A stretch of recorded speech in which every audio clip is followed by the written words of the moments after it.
And now, Pujyatman Shri Swami Jyotirmayananda ji commences tonight's satsang with a Sanskrit peace chant. Om Purnamadaha Purnamidam Purnat Purnamudachyate Purnasya Purnamadaya Purnamevavashishyate. Om Shanti Shanti Shanti. We begin with Mystic Song by Sri Swami Lalitananda, played and sung by Sri Swami Umananda and Rajneesh. Our song tonight is called Appear to Me.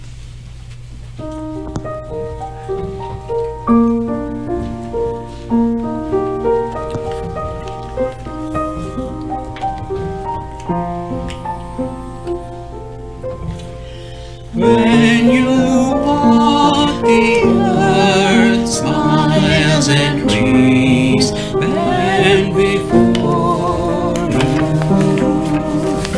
Your crown of rubies touches the blue skies, delighting the three worlds.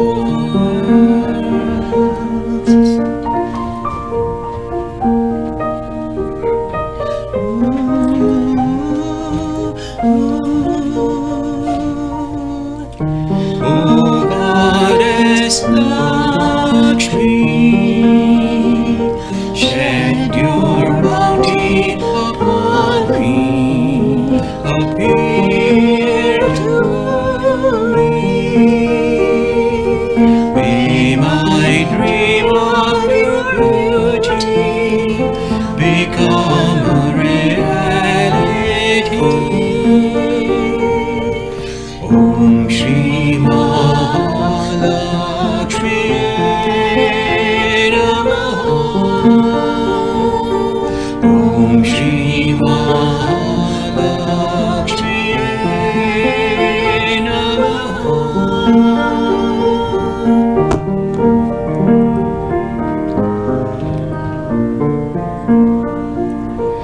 From afar I see your bright garland of flowers.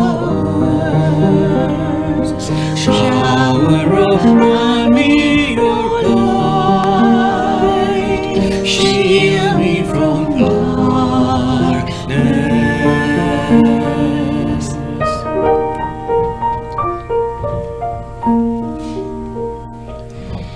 I see you shining in the rising sun. Your hand is drawing the black karmas.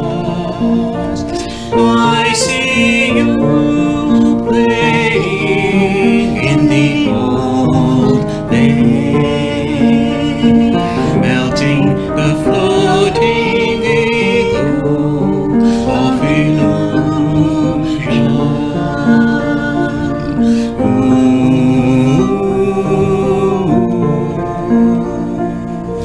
When the moonlight dances on the snowy clouds, I hear you singing of eternity.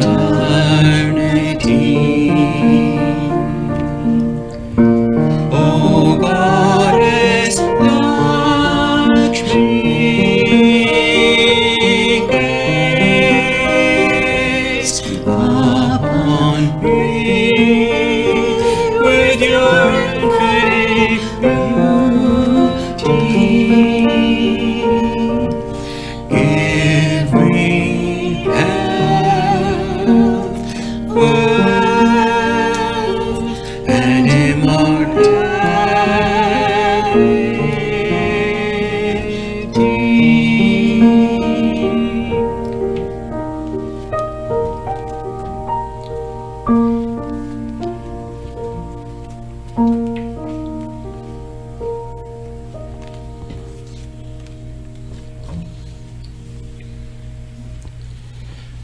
We are recording from the ashram of our revered Guru, Pujyatman Sri Swami Jyotirmayananda in Miami, Florida. Today is September the 29th, 2020, Tuesday evening, and tonight Swamiji will be lecturing on the Yoga Vasistha. This is series 2018, class number 277. And now Pujyatman Sri Swami Jyotirmayananda. Om Brahmanandam Param Sukhadam Kevalam Jnana Murtim Dvandvatitam Gagana Sadrisham Tattvamasya Laksham Ekam Nityam Vimalamachalam Sarvadhi Sakshi Bhutam Bhavatitam Trigunarahitam Sadgurum Tam Namami. Om. A relation to Sadguru, who is Brahman, the giver of supreme bliss, embodiment of pure consciousness, one without a second, vast as the ether, infinite, eternal, beyond the three gunas and their modifications, the supreme preceptor. Yoga Vasistha Nirvana Prakarana Purvardha, section 23 continues, is practice of vichar for dispelling the fear of death, mortality virus.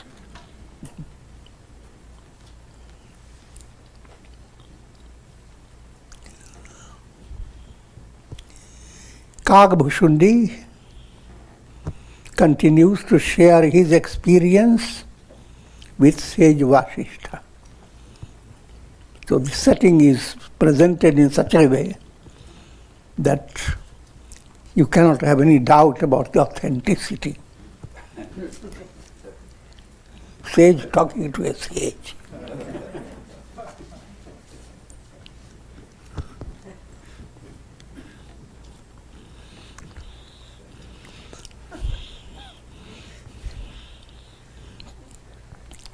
The mind must be directed to that goal which is supremely auspicious.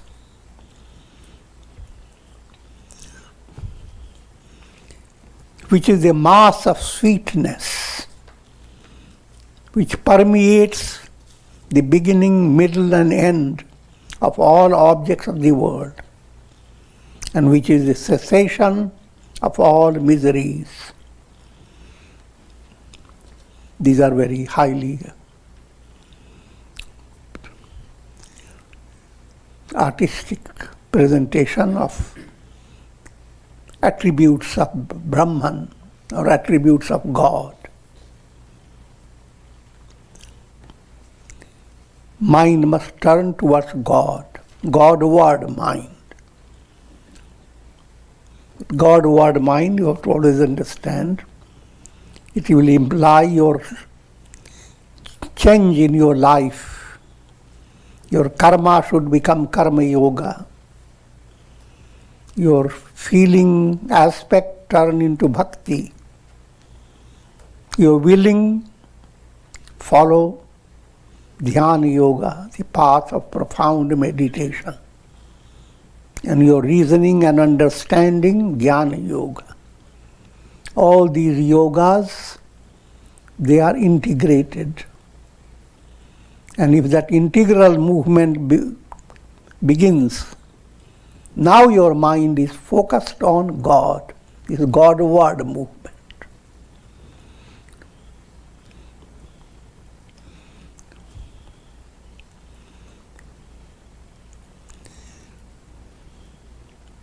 And that movement, Godward, put it more in a simple way, every jiva is like a reflected self,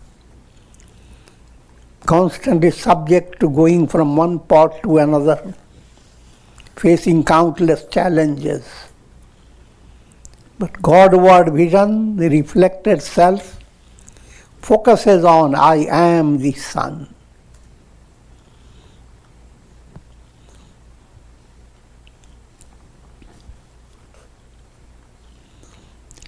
And that movement is supremely auspicious, called Mangalam. Mangalam Bhagavan Vishnu. Mangalam Guru Radhvaja. So there are so many prayers that invoke God for Mangal. Sarva Mangala Mangalye, Shive Sarvartha Sadhike, Sharanye Triyambake Gauri, Narayani Namostute. It's a very inspiring term. Anytime you seek blessings, you want to hear the word Mangalam, Mangalahu. Source of all Mangalam, what is termed as auspicious, not suspicious. Anything suspicious is amangal, amangalam. Auspicious, Mangalam.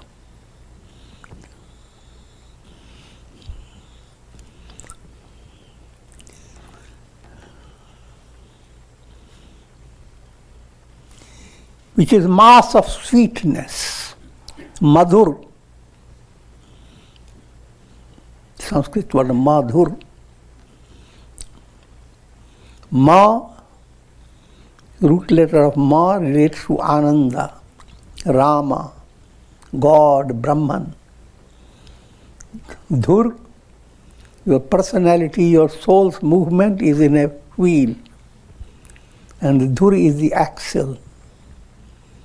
When God realization becomes the axle of all your movement, Madhur, how sweet.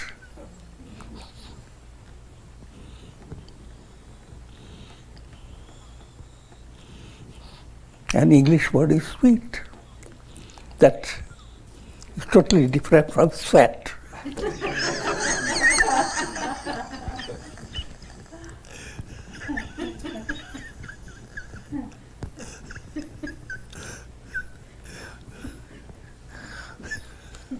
Sweat movement is uninspiring.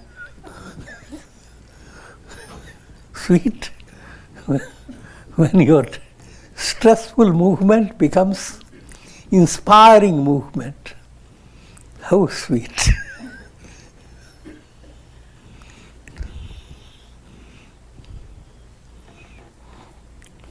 And that God permeates the beginning, middle and end.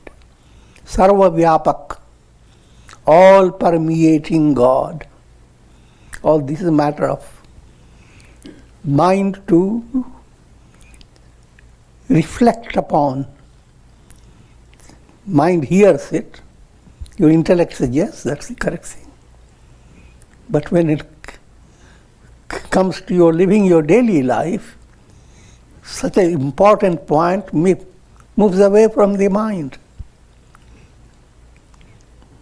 And whenever you relax, you start thinking of politics.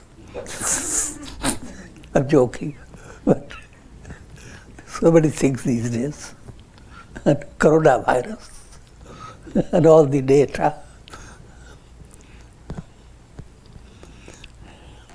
I'm just giving you in a humorous way. But countless things dominate the mind. What's needed is a sustained movement. Firstly, integral yoga in your daily life. Secondly, a persistence. If you do a sadhana, if you do some vichar today, your mind is not so bright. But allow the statement to enter the mind. Yeah. And if mind opposes, even this will pass away. All contradictory views will pass away. Your truth alone triumphs. So, create a sense of insistence. In the beginning, you are doing it with a stress, insistence.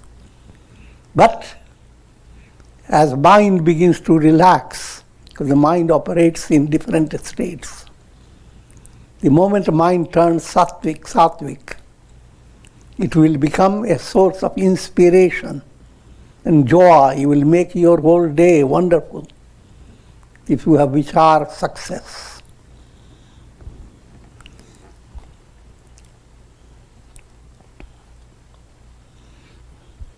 And therefore, when turning your mind to God, your mind should not get involved with, how did I practice this yesterday? How long I have to practice? When will it end? Or, now since my spiritual life is the most important life, I must go to the biggest pilgrimage center. How to plan it? Etc., etc. I do believe in spirituality. But these people don't give me the time.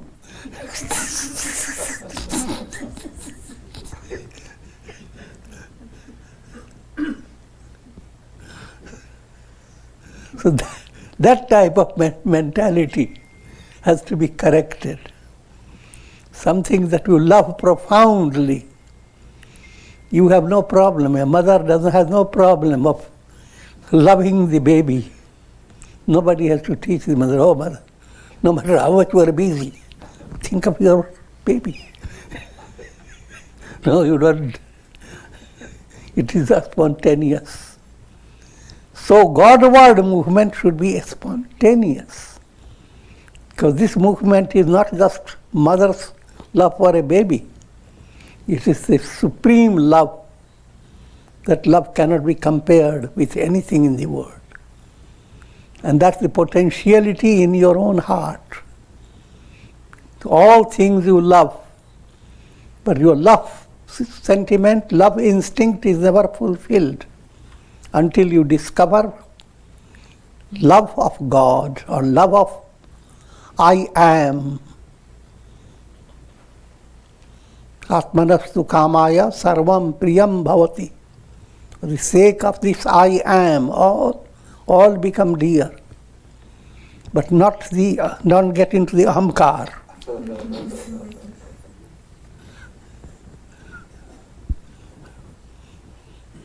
That's the source of all jahankar.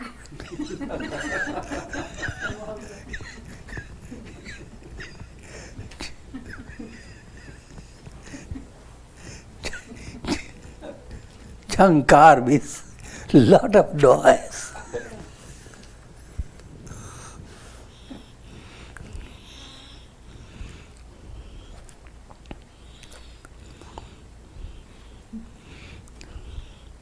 And that God where miseries terminate forever.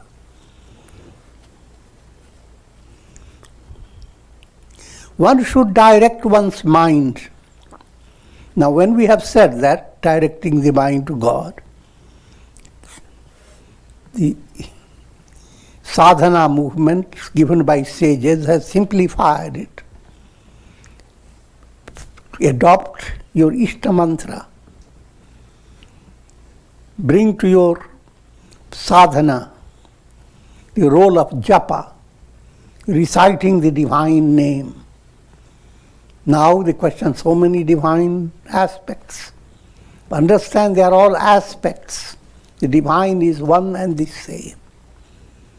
However, choose any mantra, but your mantra should be a channel for ananya bhakti, devotion to God and God alone. It should not distract you.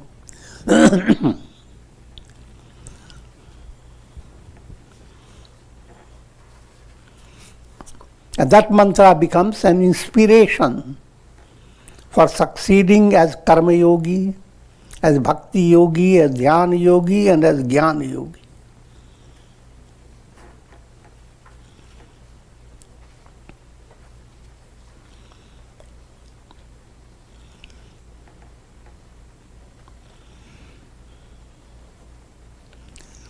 one should direct one's mind to that which is of the form of supreme blessedness, Paramananda, which is ever uncontradicted in the three periods of time, Achyuta and Abhyaya, immutable, absolute, which is adored by saints and sages. O sage, Kagbhushundi says to sage Vasistha, one should not meditate upon, no, one should meditate upon that light of lights which is beyond the mind and senses, which is the cause of all, and which constitutes the highest fortune for the soul.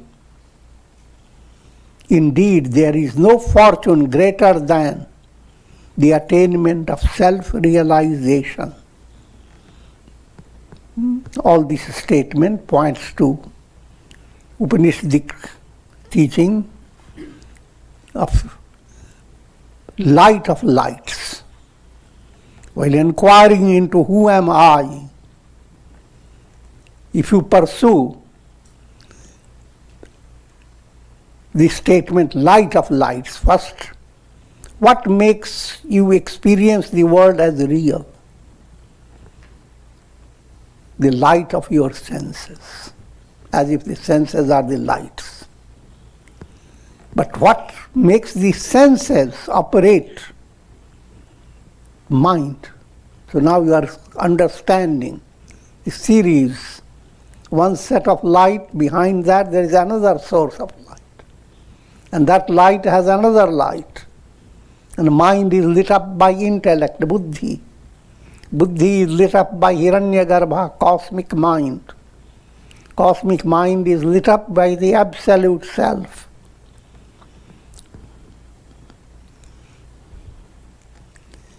Just like all illuminations, they are all lit up by the sun. And the sun is the reality behind all illuminations. Similarly, behind all your experiences, Brahman is the reality. All your experiences are reflections in the lake of consciousness. Every experience comes and goes, but it occurs in the realm of your awareness. You become aware of a whole set of things, and the whole set of things moves away. Then you become aware of another set of things. One dream comes, and while you dream, you don't have any conflict with it.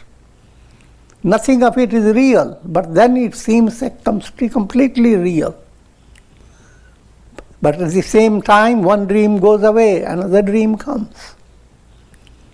Similarly, from childhood up till now, so many things have come and gone.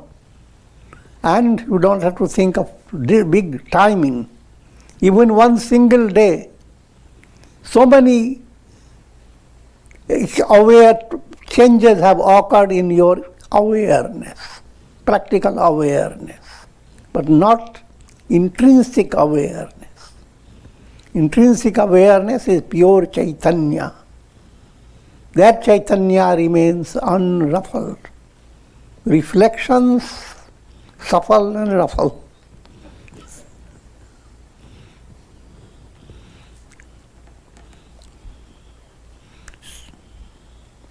So just like if you have profound love, a mother loves a baby, in spite of all functional activities, love of baby remains firm. Put it in a jnana way. All things that you experience, they come and go. But the consciousness, prajnanam Brahma, that's the absolute reality And once your mind has envisioned that, there will be no doubt about your whole spiritual sadhana. The sadhana gains strength and momentum.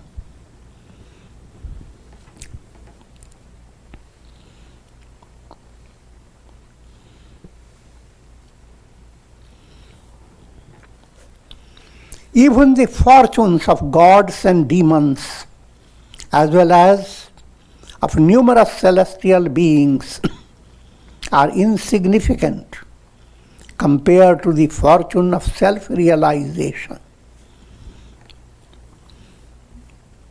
Again, simple point we have to understand. Upanishad has termed Bhuma and Alpam. The bliss of enlightenment, the bliss of realizing I am the sun, that's infinite bliss. But realizing I'm a bigger reflected sun. I was small, but now I'm so big that countless jars, reflected suns are jealous of me. And I rule over them. So no matter how great is your relative glory, it is little. It is in the realm of transience. All this is perishable. And your fortunes are in 3 stages. Tamasic fortune is demoniac fortune. Then you have Rajasic fortune, which is called Asuri. Demons come in 2 grades. 2 demoniac Rakshasa. A little less, but more tricky, Asura. And then you come to Deva. All these are highly allegorical terms.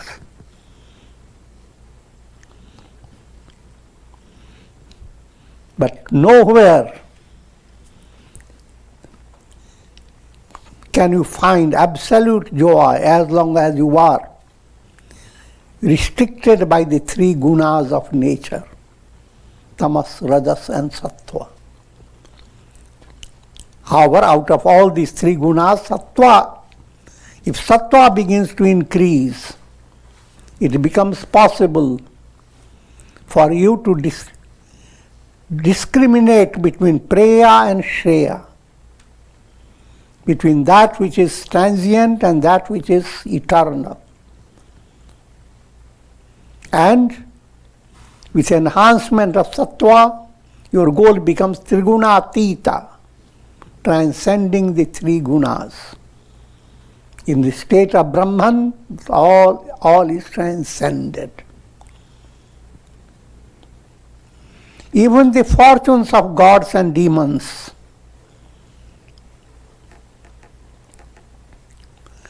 there is no wealth that does not perish. There is no glory that is not tarnished by death. That's relating to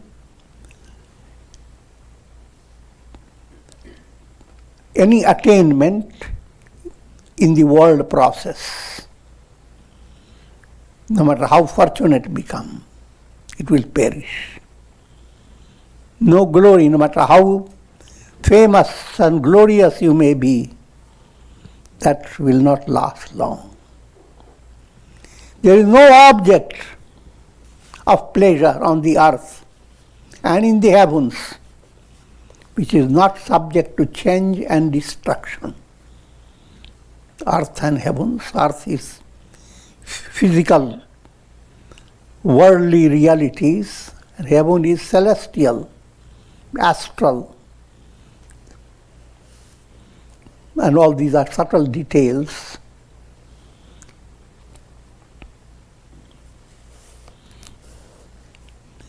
There is nothing in this world which does not give rise to numerous physical and mental afflictions. All experiences in the world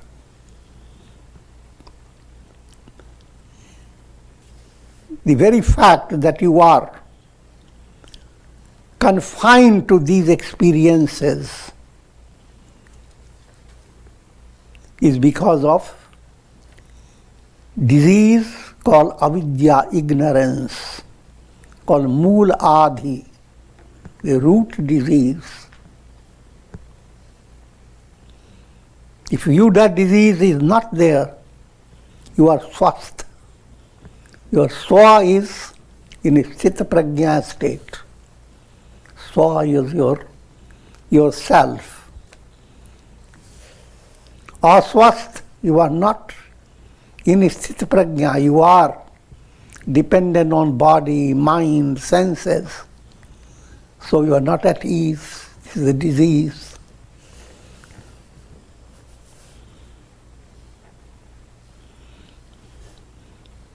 From Mooladhi, there arise Adhi and Vyadhi. Adhi means mind, mental disease. And mental disease is constantly associated with, as well as cause of, physical diseases.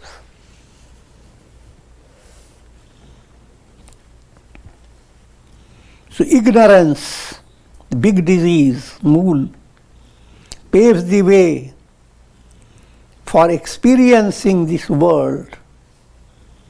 And the world is like a hospital. You are being treated in divine plan. And there you are suffering from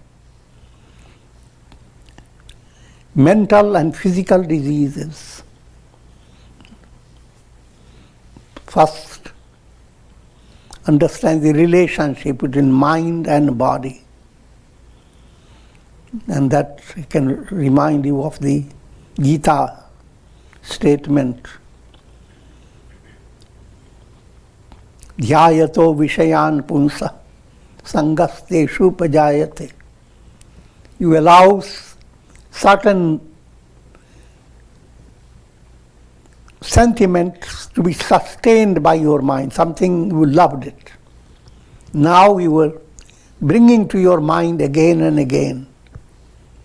You rode in a car, in your friend's car, and it went so well, and everything that you heard from the modern technology,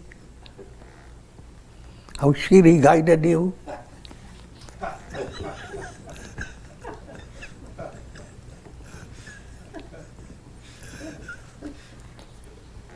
And you begin to go on thinking about how wonderful, how wonderful. That's called dhyayato vishayan punsa. Now, what happens? Your mind becomes sick, addicted. It doesn't have any room for relaxation. It has created only one channel for experiencing joyousness.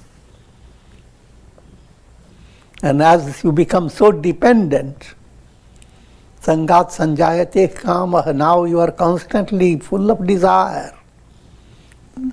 Even if you are gaining what you want to multiply it. Kamat krodho vijayate. And when you see your desires fulfilled, you are not at rest.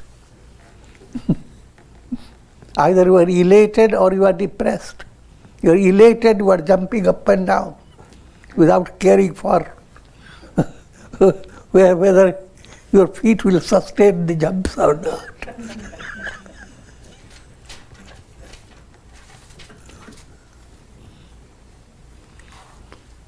And krodhat bhavat sammoha. If you are working always under avesh, under a push, both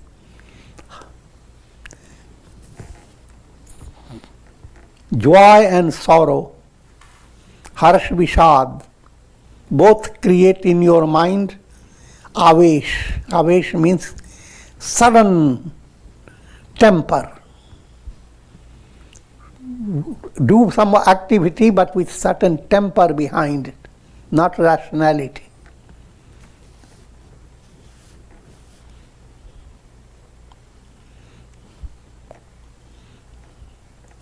And that causes smriti bhransha. Smriti means your spiritual recall, how much you recall your source. You are soul, not body. How much you recall your soul status. And if you advance, soul is not individual, it's Brahman. So the process of recall terminates in realization, Aham Brahmas, I am Brahman. I'm giving you advanced meaning of those things. And if you can't do all this, then smriti bhranshat vinashyati, buddhi nasho, your intellect will not be purposeful. You have all the ingredient, you have the intellect, the guiding light, and the chariot driver of your personality. But that intellect, you have insulted it to such an extent that it has closed the door. And that's called vinash, vinashyati.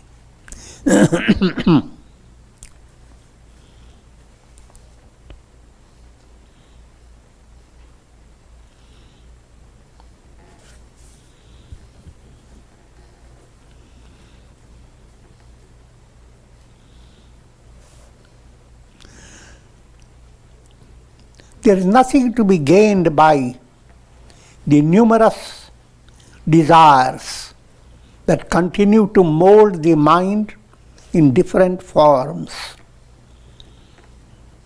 Every desire molds your mind, your whole mind becomes colored. No lasting good is accomplished by pursuing the objects of the senses, even at the risk of repeated embodiments. This is a broad view of predicament of depending upon your mind and senses for comfort and for success in your life. But when we are saying all this from a very profound point of view, in practice, all this has value. Because even while I am saying it, it's your ears that are enabling you to hear all this. And what you are hearing, that you are not the ear. If you are whatever you hear will pass away. So the message is not to stop hearing, but bring a change from preya to shreya. Your movement should not be with the objective, with the goal of finding settlement in the world of time and space. Your movement will be for discovering who am I. I am Brahman. Your movement should not be to move from one part to another and go into world of countless illuminations. But revelation, I am the sun. So all the senses and the mind, etc., must follow this ideal. So everything is important. Actions are important. Dealing with the world is important. Money matters are important. Dharma, artha, kama, all these, they are important, but they should not dominate your whole vision of the goal.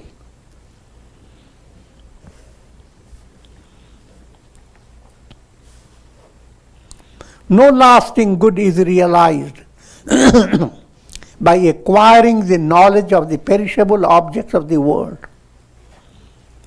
Is another. all learning that you are getting from colleges, schools, kindergartens, and all universities and all channels of the greatest of knowledge, super science, science, all that you are getting, no lasting good can be attained by.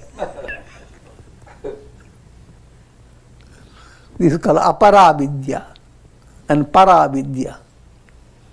All that the world can provide to you, knowledge in the form of intellectual understanding. In the state of enlightenment, all this is transcended. All this moves away. Apara-vidya is like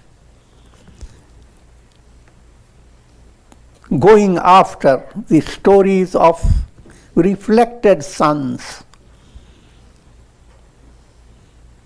Now I don't want to open a big, Google will give you lots of things that you open up.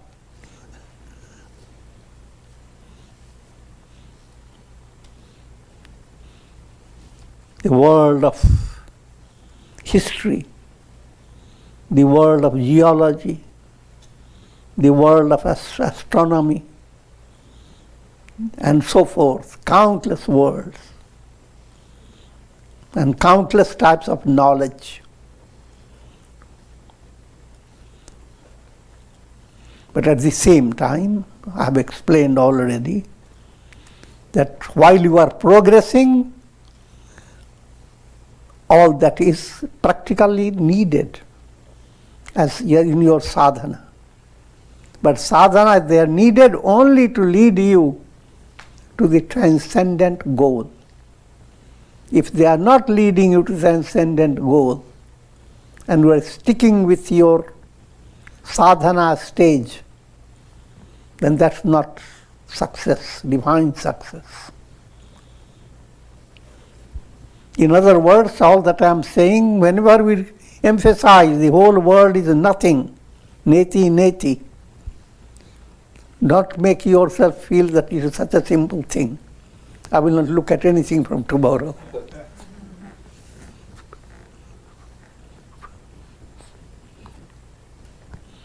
Shut your eyes like Gandhari.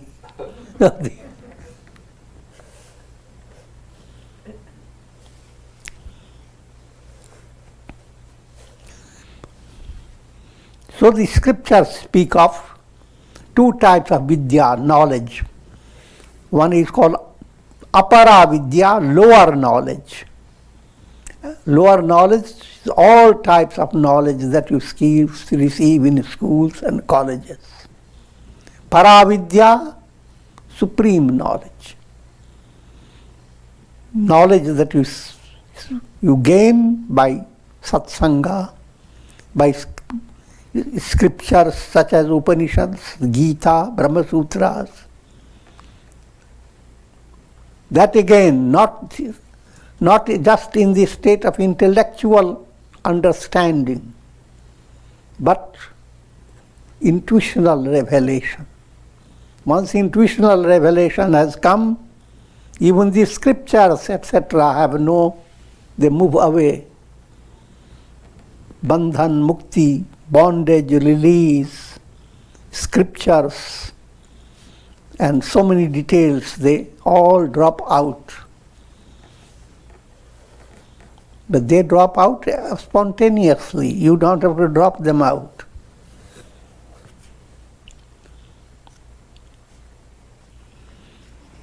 Even the desire to perpetuate one's bodily existence for a long, long time is a mere vanity.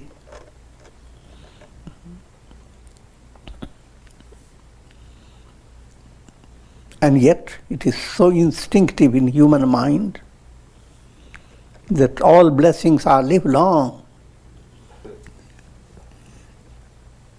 The solution to that is, yes, live as long as you can, but Live purposefully.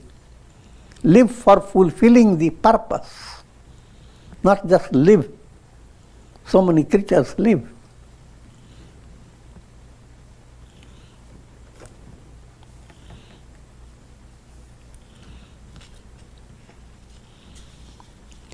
What pleasure can a person expect from a long-lasting body which is an abode of raga, dvesha, attachment and hatred and countless diseases?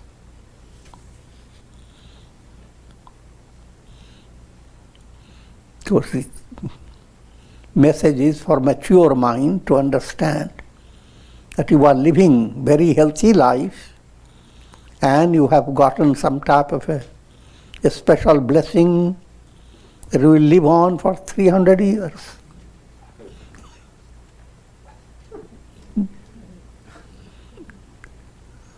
Now it's matter of, to the masses, to the world, matter of great fortune, matter of great enjoyment. But what is enjoyment? Since you have all that, and suppose you have no enemies, all friends, the whole world is completely under your control. Nobody will obey you. Taittiriya Upanishad presents this type of argument. But even that is only a little tiny drop compared to the bliss of Brahman.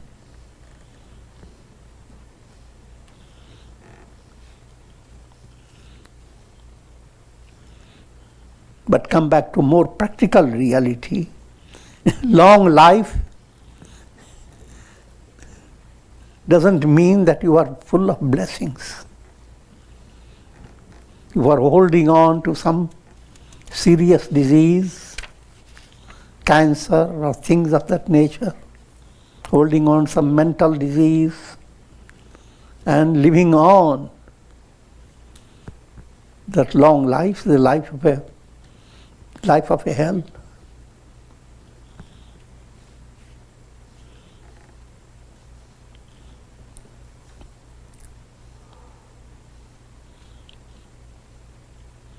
So,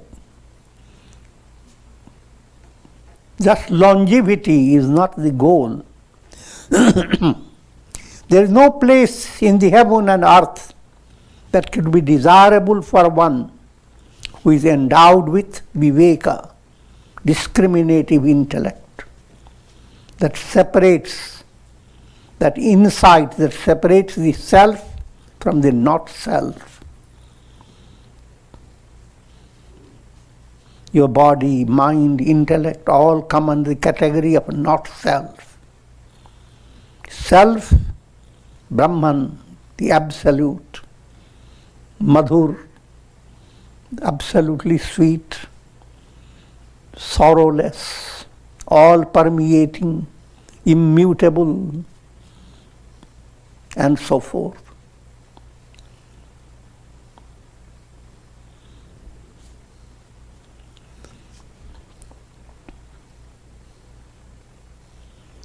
It is the lack of inquiry and spiritual discrimination that lends charm to the charmless objects of the world. All objects are full of harm, no charm.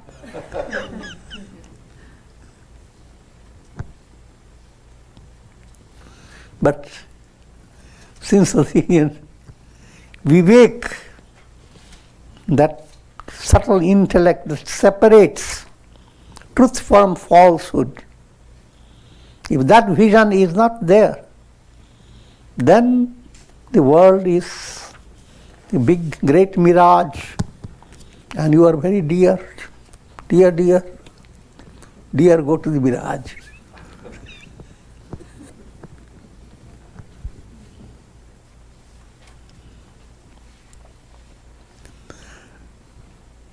Next section, section 24. the mystic path of controlling the pranas. Sage Bhushunda continued, O sage, the vision of the self is the highest of all knowledge, because it is indivisible, immutable, imperishable, and the remover of all miseries. The vision is unfolded by the practice of Atma Chintan. Atma Chintan is inquiry into who am I? What's the nature of the self? Meditation upon and inquiry into the nature of the self. This is spiritual vision soars through the firmament of pure mind and dances in the gardens of Bhuma, unconditioned bliss. It is the destroyer of all the evils related to past, present and future. So first step, the highest step is Atma Chintan or Brahma Chintan, inquiry into who am I.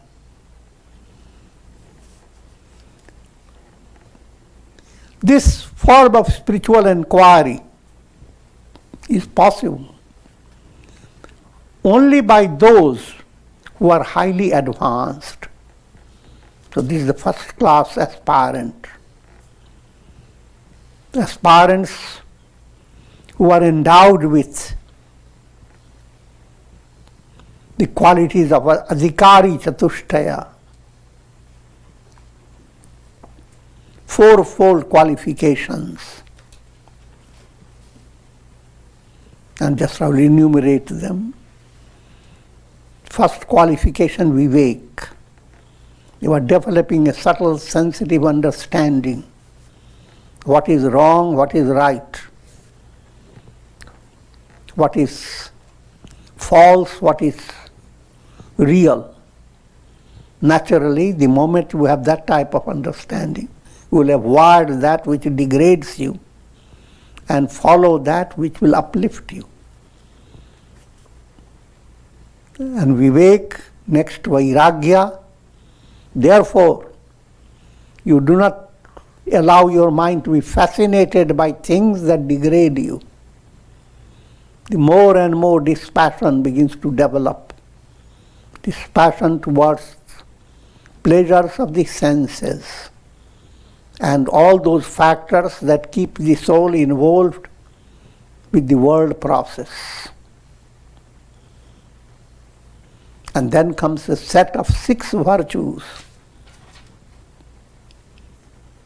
Shama, serenity of mind. Dhamma, ability to control yourself, to be patient,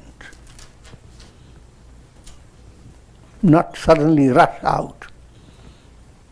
Dhamma is control of senses. Uparati, rati is finding delight. Instead of finding delight in the objects of the world, find delight in ascending the steps of enlightenment. Uparati. Your rati should be up.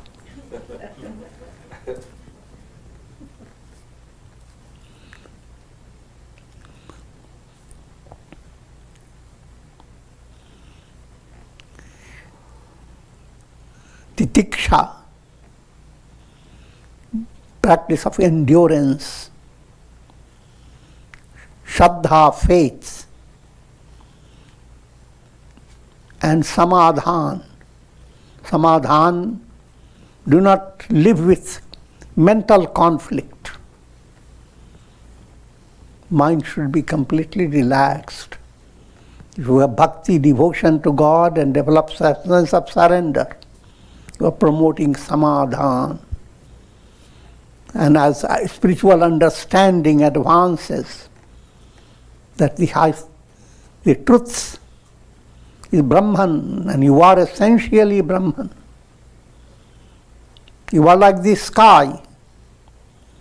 The sky doesn't get messed up by all things that happen through the clouds. Similarly, you are always essentially Brahman. And whatsoever is presented in your life, it's not going to take you away from that goal. So you don't dive into ocean of despair.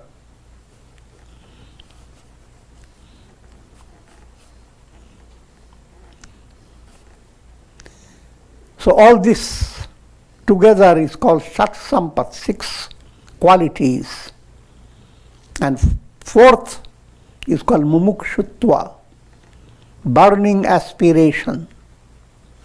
Burning, don't take it literally. Like burning thirst. Burning means the statement is kind of a tragic statement. Burning aspiration is a tremendous joy for the soul.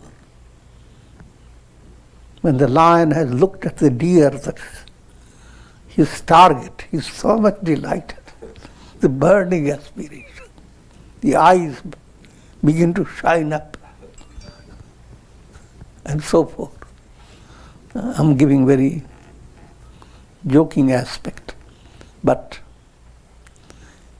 whenever we say burning aspiration, people create a different color. That we look at the world, it becomes so stressful, it's all useless. And strain yourself only to remember God. Not this. That's not burning aspiration. That's false hunger.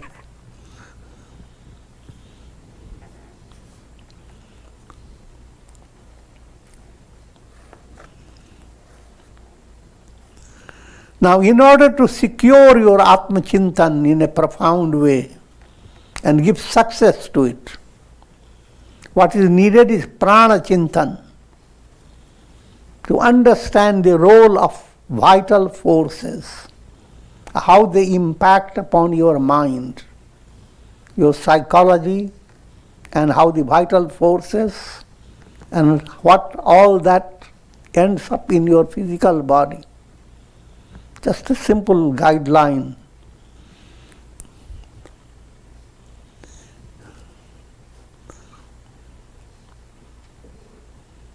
Your body chemistry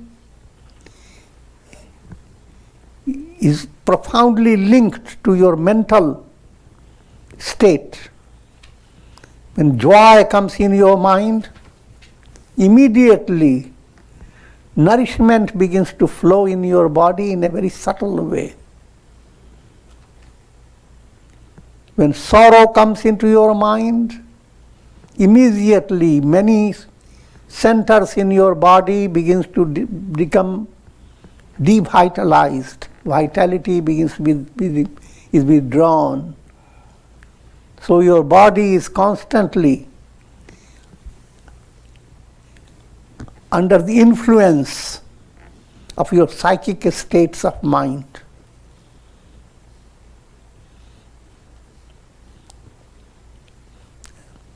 And these psychological problems, they are called Adi, mental diseases. And Adi is behind Vyadhis, all the Vyadhi, physical diseases, mental troubles, and all that because of ignorance, called root disease, Mool Vyadhi. And when we talk of physical disease, medical science is limited. The Vedic science, physical disease implies the type of circumstance or situation that you draw to yourself. You don't do it so easily, it's led by karma. The type of life you live. If you have lived a sorrowful life, constantly sharing your sorrow, creating a satsanga of sorrow.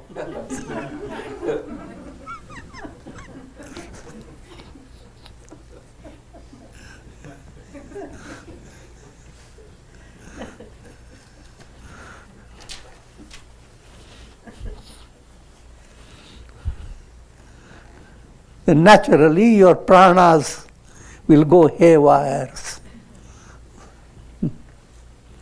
Now you, instead of sorrow, do satsanga of inspiration, jnana yajna. Now it begins to change. So if mind is joyous and has a joyous project, your atmosphere, people that are drawn to you are on a different level. But your mind is under suspicion, under bitter stress, no rationality. You are going to draw ghosts, goblins, and don't have to really. Even human beings are worse than ghosts.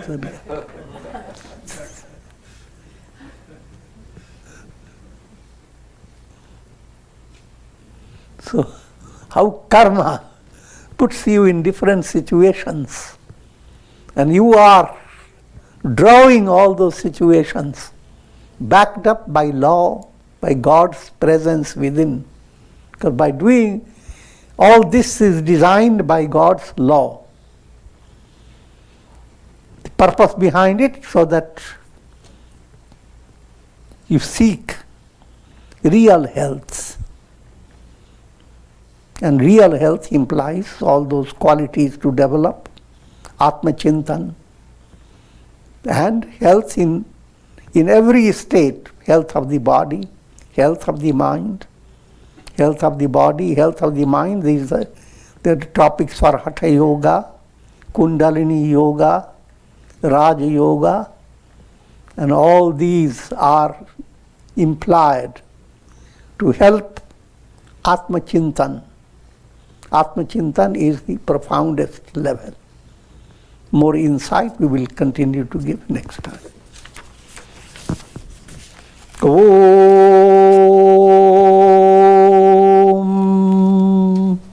Ram Ram Ram Ram Ram Ram Ram Ram Om Om Namah Shivaya Om Namah Shivaya Om. Prayer for shower of Karunamaya Ras grace over all of you and the blessings of Shakti, Bhakti and Mukti. Om Trayambakam Yajamahe Sugandhim Pushti Vardhanam Urvarukum Vabandhanan Mrityor Mukshiyamamritat. Om Sarve Bhavantu Sukhina Sarve Santu Niramaya Sarve Bhadrani Pashyantu Ma Kashchid Dukha Bhag Bhavet Asato Ma Sadgamaya Tamso Ma Jyotirgamaya Mrityor Ma Mritam Gamaya Om Purnamadaha Purnamidam Purnat Purnamudachyate Purnasya Purnamadaya Purnamevavashishyate. Om Shanti Shanti Shanti. Hari Om Tat Sat.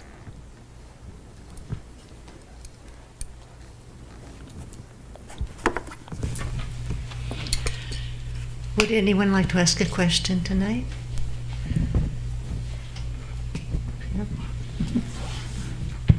Pranam Gurudev. Gurudev, you described that the mantra is instrumental in turning karma into karma yoga, bhakti into bhakti yoga, jnana into jnana yoga, and dhyana yoga. Can you? Mantra is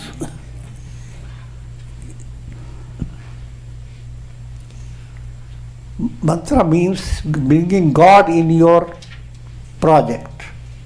It's a Godward movement. all the 4 yogas will be successful if God becomes your goal, to be united with God. That's why it's called yoga. And how can you unite yourself with God in the very early step?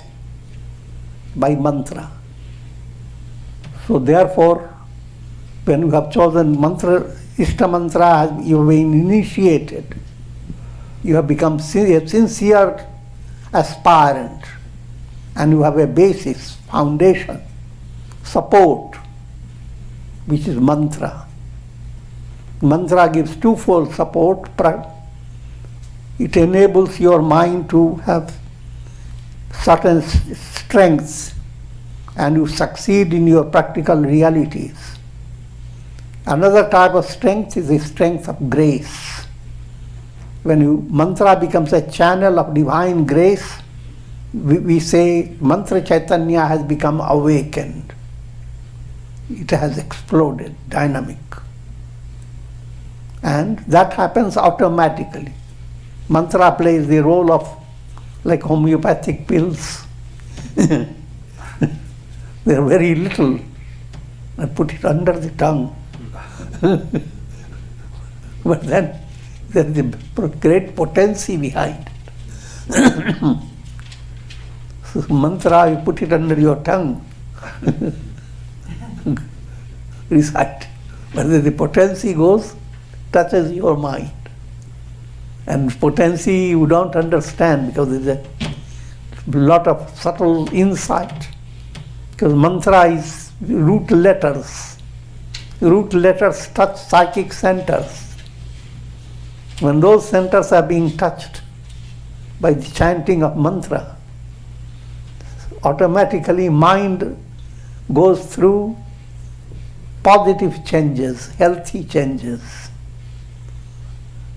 And this subtle potency begins to link your intellect to a higher purpose.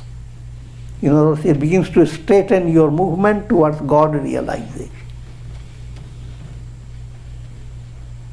So sages have given all the importance to just mantra japa. Do nothing, just repeat mantra. Okay? Swamiji, one more question. Kakavashundu said that you should meditate on light of lights. Mm-hmm. Can you elaborate more on that? Is it a visualization or? It's an inquiry into who am I? What is the light? Their meditate term is reflecting upon, thinking, understanding. Okay. Thank you, Gurudev. And we conclude for tonight. Continue tomorrow. Yoga Vasistha at 7:30.